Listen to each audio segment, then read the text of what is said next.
Hey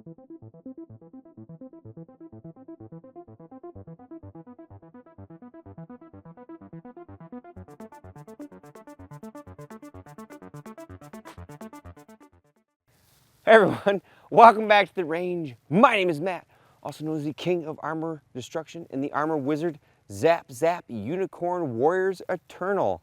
We've got a body armor demo today. This is from OmniProtex.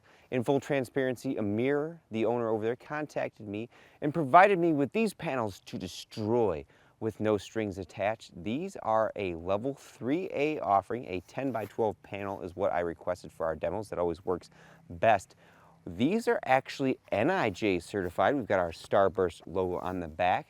They weigh 1 pound, 4.3 ounces, or 0.57 kilograms for those across the pond. They are approximately 1/2 of an inch thick, or again, for those across the pond, 12.7 millimeters.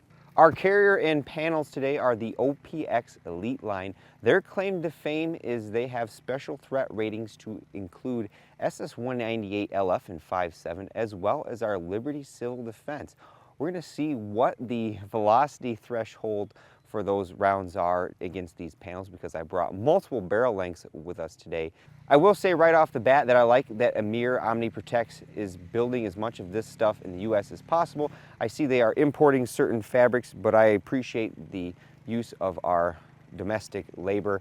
This is very basic for a carrier, in my opinion. I try to stay away from reviewing too many carriers, but I would say for a 3A carrier, I like that we've got our little vented fabric here so we can keep the heat out of our system, because that's one of the biggest drawbacks to wearing any type of armor is the amount of heat that you retain. If you've ever done Murph in a vest, you get really hot in that. I like that we've got good solid Velcro on the sides, and then we need to take this apart or take it apart easily. We've got zippers here. We've got zippers on the inside to take the actual panels out. It seems pretty darn flexible. Some of our other 3A types, depending on the material inside, aren't as flexible as others, especially when you get into 3A, because there's a lot more material. Now over here on my channel, we do our armor testing almost completely different than anyone else on YouTube. Since this is pistol armor, we're going to shoot at 10 to 12 feet. We also shoot at 0 degrees because that represents worst case scenario. We use a giant clay briefcase filled with Roma Plastilina, #1 clay donated by Chavant. Now I have to heat that up to 100 degrees, and you have to drop a ball on it to certify that.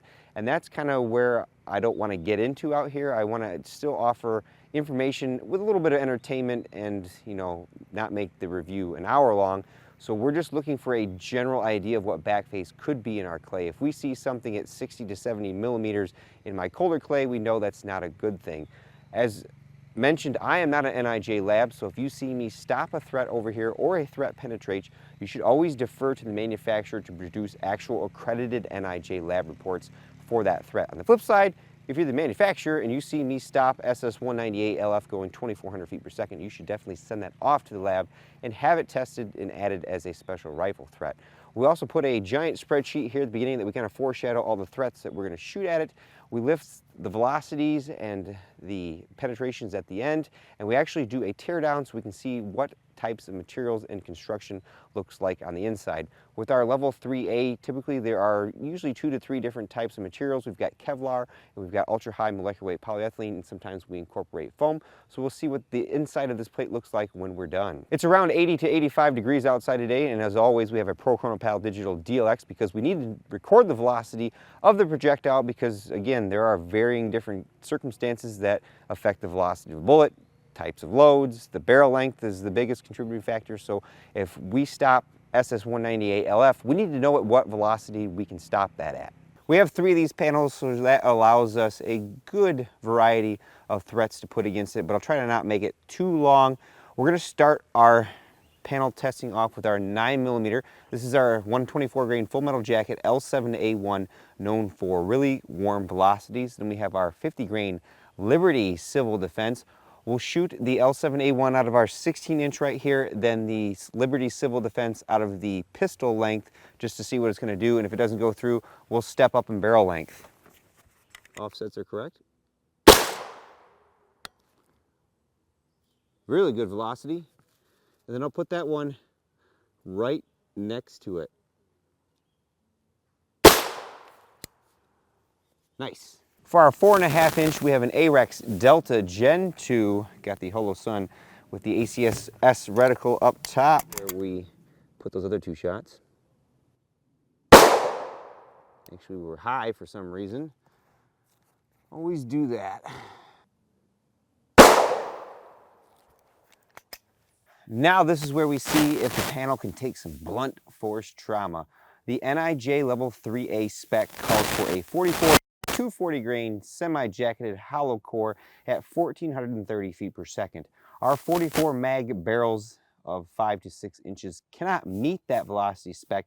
I tried to, had a full charge there, and we were still like 90 feet per second short. So I've stepped up to 429 Desert Eagle. This is our Desert Eagle from Magnum Research. This is essentially a bottlenecked 50 AE cartridge, and we've got a Sierra 240 grain bullet here. We've got one that should meet the NIJ spec, and then we have a full power load. We'll take one on each end of the panel, and then we'll see what kind of back face we've got.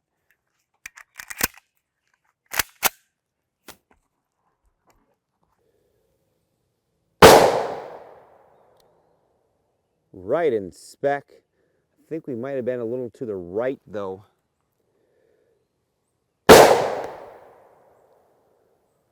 1506, I might have been a little low on that, but we're still 2 inches from the edge. Now the downside of soft armor when we shoot like 44 mag at it is that it's like a softball glove, and it has to catch all that in the material so it bunches up. So these are probably the limit to the amount of shots that I'm going to take on this panel. We're going to move on to plate number 2 for some other threats. But our L7A1 shot number 1 and 2 are right there. Those are fair hits. And then every single time, our Liberty Civil Defense shot number 1 and number 2, that's about an inch. So that's not really considered a fair hit. And then our in-spec NIJ level 3A was there, 44 mag. And then the over-spec was down there. We are about 2 inches from the edge. Place those bets in the comments below. Ho! No pass-through, folks. He's got quite the morning standoff there, folks. A little bit of dimple there. But we stopped all of our threats, so we're going to have to kick up the barrel length for the Liberty Civil Defense. Now, like I mentioned, for our back face, we got this little depth gauge here. This plate is pretty warm, but not too spec. So for this one, you get in there. Right at 50 millimeters. They do offer NIJ certified models, so they've done their homework. This particular one with the overspec, she way in there, folks. 75 millimeters. And typically, when we get closer to the edge, what happens is the fabric gets bunched up and the back face can be significantly more. Usually that's why the NIJ doesn't shoot any closer than 2 inches. But I'd say from the get-go, our panel is doing very well. Our 9mm loads, 35 millimeters there, both, the Liberty Civil Defense and the L7A1. All right, let's pack this flat and go on to the next panel. Time to step up in our barrel length and continue to see if we can get to 16 with our Liberty Civil Defense. We've got panel number 2 strapped up there. We've got our 7.72 inch CZ Scorpion Evo 3 S1 SPR. This has effectively an 8-inch barrel. We should see, I think, 2,400 feet per second out of this load. Don't worry, we'll get to 5.7 at some point. So this should be in the top of the panel. 2 inches low, 2,200 feet per second. Then this one, 23, nice. One of my followers asked us to test the Liberty Civil Defense in 45 ACP.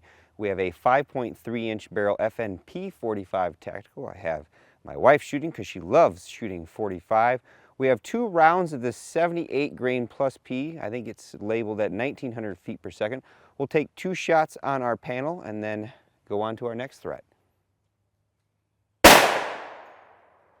1883, good velocity. 1828, woo! All right, on to another threat that this panel is rated for.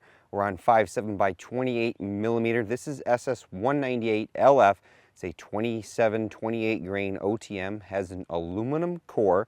I do believe they have this rated at 2,000 feet per second, which is a little on the conservative side for SS198 LF. Normally from our pistol barrel lengths, we're seeing almost 2,000 feet per second. We have a Smith & Wesson M&P 5.7, got a crimson trace Micro Rad Pro on the top there. We've got the wife as the shooter because she also loves 5.7. We'll take 2 shots of this as well. We can definitely go up in barrel length or velocity on this load because we brought Elite Ammunition's S4 with us too.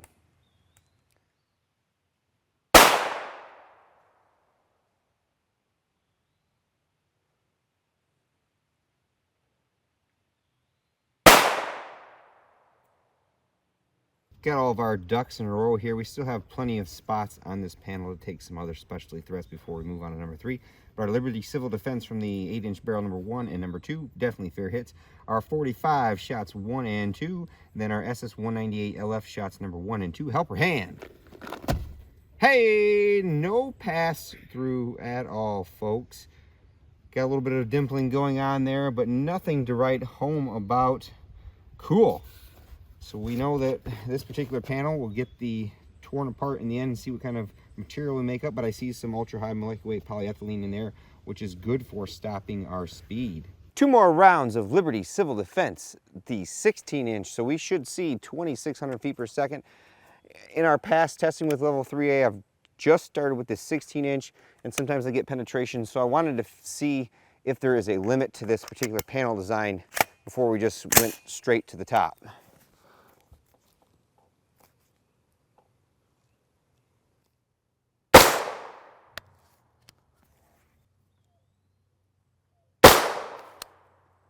Nice. Now we'll get into some less common threats.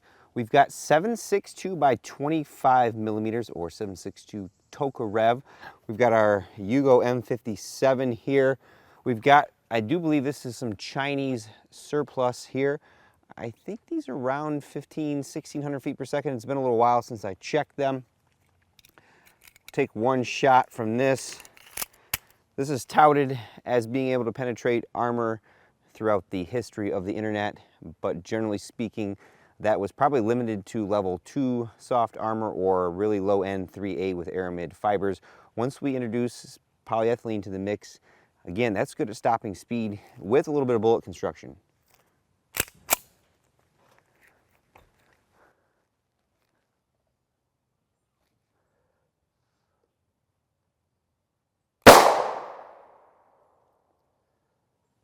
Where did I hit that guy at?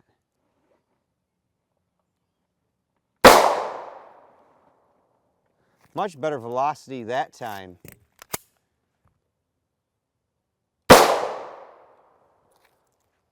Third time's a charm, folks. Sorry about that. Another known defeater of armor. This is our 9mm 80 grain solid copper spun from Fort Scott Munitions. This particular bullet design lends itself to poking through aramid fiber.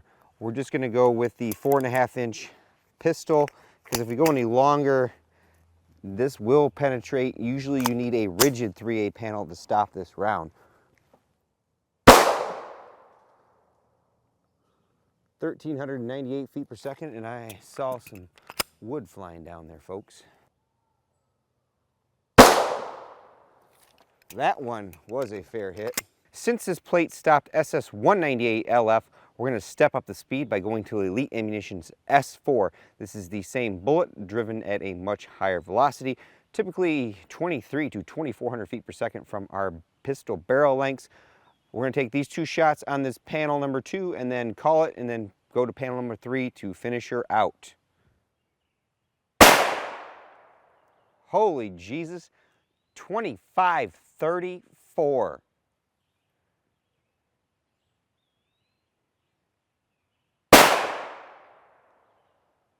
Did not get a velocity reading off that second round. This always tends to happen no matter how much time I take. For some reason, I always put shots way too close to each other. Our 16-inch number 1 and 2, then our Fort Scott Munitions, the first shot was right next to the Liberty Civil Defense. How did I do that? Our second shot was right there. That is a fair hit. Our 7.62 Tokarev, I don't know how I didn't destroy my chronograph. That shot was down there. Then somehow that shot ended up right there. That is the literal edge of the plate. There was nothing there to stop it. So our third shot was there. Again, I'm not in a lab. Some of this is all for entertainment purposes. I do make mistakes. Our S4 from the pistol was right there, the first shot, and then my wife somehow put that shot right there. We can blame her for that one. Place those bets in the comments below. Uh-oh, Raggy. We have a couple penetrations. Now, again, this isn't a fair hit, so we can't even count that. So I'm allowed to say no, no.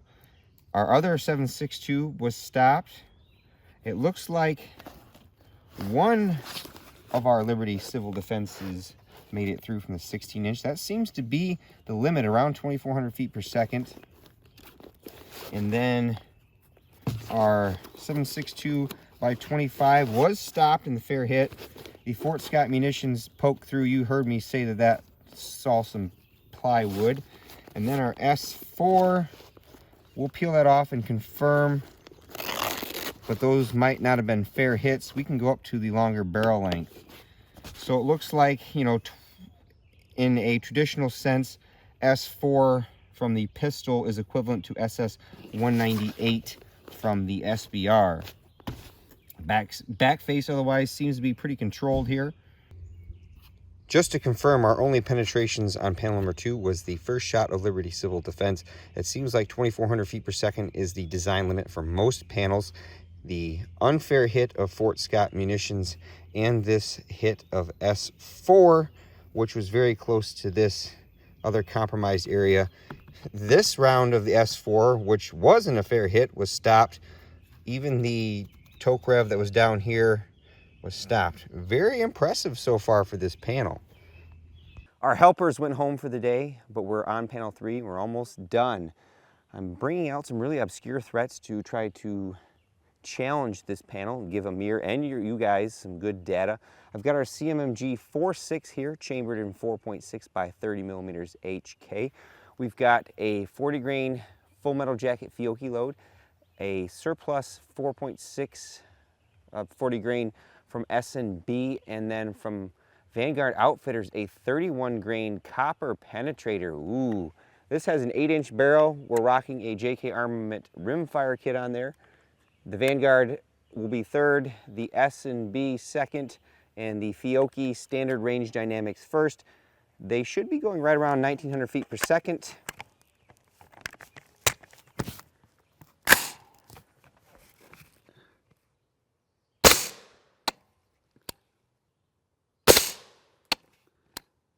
Ooh, a little faster. 25.33. Ooh, that's smoking hot. I figured it'd only be fair to use some more specialty 5.7 loads against this panel, since it would seem it's fairly tough.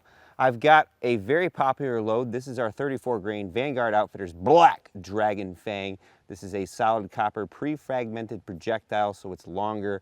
Very, very potent 5.7 round, probably one of the more popular picks for self-defense. Then I have this little nasty guy right here.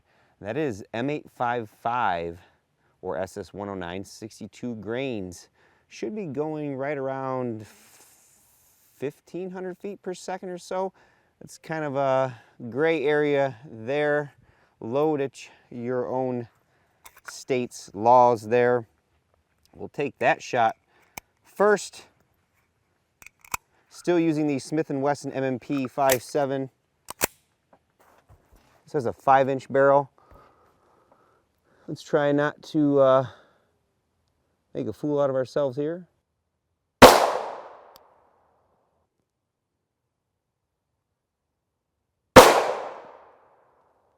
Way at the top. Why do I keep doing that, folks? 1904, and that time I hit exactly where I wanted to. Go figure. NIJ level 3A is literally for pistols only, and what you see here is definitely not a pistol. This is 8.6 blackout. Its claim to fame is ultra fast twist rates. This barrel from Faxon has a 1 in 3, so every 3 inches that bullet is making 1 revolution. So we're spinning the RPM of the bullet really, really fast. It's good for getting really long and heavy subsonic copper rounds to expand. The one thing you gotta look out for in this caliber is that if you have a non-bonded lead core round, if you go faster than subsonic velocities, you can actually spin the jacket apart and destroy some things. So I have 2 loads here. I have a 285 grain ELD match subsonic, and I have a 225 grain lead-free round. Now, that's going around 1,600 feet per second, and it's pointy. At this point, I just want to see what the validity of some of these rounds is going to be. I'll take that shot second, the subsonic first. This is a PSA build. Got a Sig Sauer MSR up top, an FDE. Got a JK Armament pistol kit up front. Good spot, we are subsonic. Luckily, folks, I didn't smoke the chronograph. The strap just came off and knocked it down. So I have 2 final shots, and then I think I'm gonna call it, because at this point, we're getting long in the tooth. We've brought out our FN PS90 SBR. This is a 10.4 inch barrel. Got a Yankee Hill Turbo 556 suppressor on the front. Got a Holosun AEMS up top. I'm really liking this optic so far on here. The mount is from HB Industries. They've got different optic mounts, some 1913 rails, and even a flashlight mount there. We've got 2 rounds. The IS-130D from R&R Weapon Systems, that's 30 grain tipped copper round, and then the S4 from Elite. 2644, good velocity there. 2,900 feet per second. There's no way that that panel stopped that. All right, folks, all these shots are fair hits, except for a little sad face Black Dragon Fang up here. I'm not sure how that ended up there. But our Fiocchi 40 grain 4.6, the S&B 4.6, then the Vanguard 4.6, the Specialty M855 from the 5.7, the IS-130D from the P90, the Black Dragon Fang from the pistol, our 8.6 Super S4, and the 8.6 Sub. I would consider all those fair hits. Place those bets in the comments below. R.A.N.G.E. So obviously this one doesn't count. The S&B and the Vanguard penetrated. Our IS-130D did. We'll have to check the Black Dragon Fang in a second. Obviously the 8.6 Super penetrated, as well as the S4. But our 8.6 Blackout subsonic was stopped right there. As far as back face goes, let's get our little gauge in there. Right around 39 millimeters. And again, in official NIJ testing, they shoot 1 threat type at 1 panel and then move on to another panel for any more threats. And I do believe under the 06 standard, it's 6 shots evenly spaced out on a plate. I think the 07 standard, that's still in draft mode, reduces some shots to 3. I'm not sure if that's 6 for pistols and 3 for rifles. I'd have to read. But generally speaking, in testing protocol, you're not going to shoot this many shots at a plate. But because we're out here doing the best we can, we have to take in some consideration. Here's our Black Dragon Fang, what's left of it right there. I found that in the hole. Let's tear these suckers down. Now for a lot of people's favorite part is our tear down.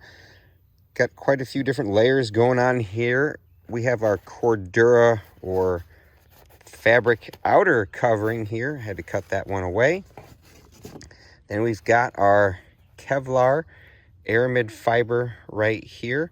I like that we're sewing it. The edges are a little bit frayed. That could be from me ripping apart. They do use tape to seal the edges, so when they put it in this other outer covering, it seals very well. Here's our Liberty Civil Defense. This is panel number 1. Confirmed there were no penetrations on this panel. In the middle, we've got another layer, or we've got a layer of ultra high molecular weight polyethylene. Pretty neat that they're cutting them, labeling the job number on them so that if there was an issue, like, they could recall lots and know which lots went where. I think that's part of the NIJ certification process, and even ISO is, you know, lot control and quality testing. We have then another layer of our aramid Kevlar fiber. This one's sewn in a checkerboard pattern. Look at that. And then one more final layer of polyethylene. Confirmed no penetrations on panel number 1. Panel number 2, we already went over the penetrations. Same construction, polyethylene, aramid, polyethylene, more aramid. Our outer cover, and then our outer cover. Now, as for panel 3, our confirmed penetrations were the S and B 4.6. I do believe it has a bivinyl jacket, probably why it penetrated. The Vanguard 31 grain extreme penetrator, our custom M855-57, our 8.6 blackout super, which again, it's a rifle threat, our Elite Ammunitions S4, and the R&R Weapon Systems IS-130D. Otherwise, very impressive. We stopped our 8.6 sub, I think, all the way in the first panel. Didn't even make it past there. Look at how big that piece of lead is. Can we dig that out of there?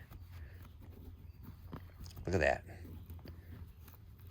That's huge. I did recover the 244 mags out of the first. There, look at that. Cool. And that's all there is, folks. All in all, I think we had a good showing with our OmniProtex OPX Elite Level 3A panel. I think I mentioned in the opening that their panels are NIJ certified, and I had to double check. It's the actual panels that are constructed for our vests that are NIJ certified. Our 10 by 12 panels that we did in our testing are not, likely because there's a size and weight difference there. I like the layering that Amir has come up with on this particular panel. We're not relying solely on 100% aramid fibers, which are known to be weak against speed. And on the flip side, we're not relying completely on 100% ultra high molecular weight polyethylene, which is known for stopping speed and some bullet construction, but it tends to allow a little more back face and doesn't seem to be as flexible as our aramid fibers. I like that we are sewing as much of these panels, the layers of the panels together. That seems to help our performance with our soft armor when it comes to taking multiple hits. We stopped some good threats in these panels, including our SS198 LF and 5.7. You know, a lot of other companies say their panels are rated for FN 5.7, and they're shooting our SS197, which is a 40 grain VMAX coming out of the pistol, only going 1,700 feet per second. Typically with our 5.7, which is known for speed, our faster bullets are what shine at poking through our body armor. As I'm standing here talking about the different layers that make up this panel, I half wonder what that would look like if we applied the same thought process to making a helmet, where we used polyethylene and aramid fibers or different materials to make up various layers of a helmet instead of relying 100% on one material type throughout that entire construction. The jury is still out on our 3A carrier. I'm going to have to put quite a bit of time on this before I form any opinion, but so far I like that it's fairly comfortable. I like the aerated, vented material that we have for the outer shell to help expel heat. If you've worn any kind of body armor for any period of time, you know that it tends to retain your body heat and make you very hot and sweaty. I will say that it seems very comfortable. There's a good amount of flexibility and mobility still there. We got a little bit of jutting out down here on the sides, but it wraps fairly well around, and again, because it's layered, it seems to be fairly flexible. With all that being said, it's time for me to get the heck out of here. But at the end of all my videos, I take a moment to thank all those who help make these possible, because there's a lot that goes into them. Number one is my Patreon and Subscribe Star fans. I have a link tree in the description below. Various different ways to either contact me or support me. I have affiliate links just like a lot of other YouTube content creators. I have one for OmniProtex. It is Armor King. I think it's either 5 or 10% off, and it kicks back a sales commission to me. Essentially, I take all that money into buying either clay, which I just dropped $1,600 on 200 pounds of Roma Plastilina #1 clay to make some new boxes and or some of our rare bullet types. Number two is a mirror over at OmniProtex. Again, in full transparency, sent us this armor to destroy with no strings attached. And of course, number three is you all for watching. Until next time, I'll catch you at the range.